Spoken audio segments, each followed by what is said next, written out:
Okay. So now let's see the Doppler effect, which is one of the easiest things. So, of course I have to put the camera on.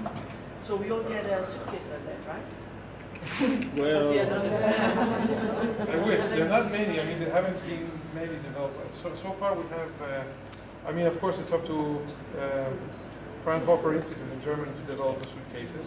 so the idea is they've been doing a proof of concept that this actually can be effective. Mm-hmm. Then the goal is to get enough orders that they can make them at a low enough price point that you can sell it. It's not something they're planning to give away, but No, it's actually it's going to be developed further, and we are going to add more,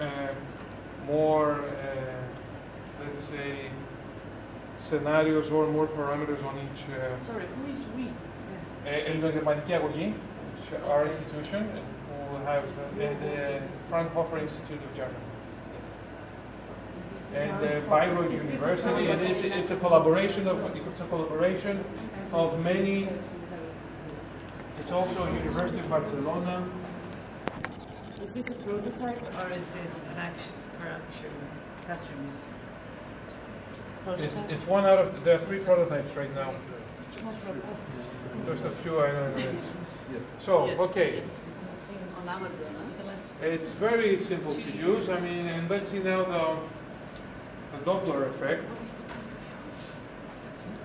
Okay, now this is the observer.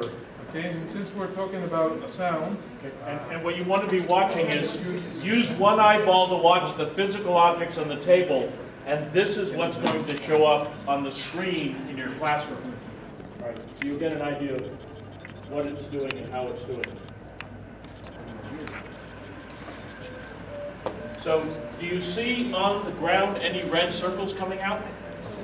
But that's where. so one other thing to see reality is, like, for you it would be more real if we replace the laptop with some glasses. three-dimensional. No, not three-dimensional, just glasses. And then you would have the projection on the glasses. That's another way of doing it. This way it's more, that is just, but it has to go one pair per student, and it's, well, this you can see many students at the same time. Look at that. Yes, they look at the screen here, at the computer screen. They don't see that part. No, they see both. They see, as I have it set here, they see both. Now, as I said, I can show anything I want on the computer, so I say that this little piece with marker is a microphone. You see a microphone? Yes, here it is. Because it's a microphone, and because we want it to record or to get the sound. So, this, let me see the angle first. Okay. So now we have this little fire truck, and that emits a sound wave, okay? And these are the circles that you see. Now, what would happen according to the Doppler effect if this approaches the observer? Then you will have, when it approaches here, we will have the frequency of these waves being higher, the frequency of the wave behind the truck being lower, the frequency, okay? Okay, and then if I go back, okay, so this is what we show. I don't know if you noticed, but also the sound changes on the computer.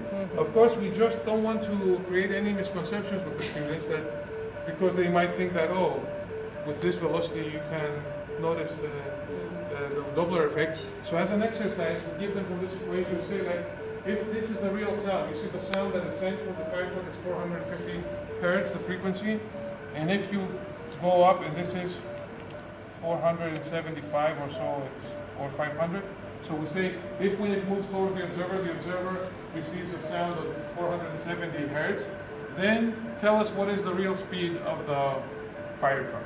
So we give it as an exercise so they can realize and solve and find out. Can you go fast, or can you go fast? Because I see you go very slowly. You go very slowly, yes, because this is one problem that augmented reality has. I mean, you cannot go very fast because the augmentation doesn't follow the object, okay? Yeah. But we try to do it at a velocity where also the sound can go with us. Yes. So this is the simplest in terms of presenting the, okay?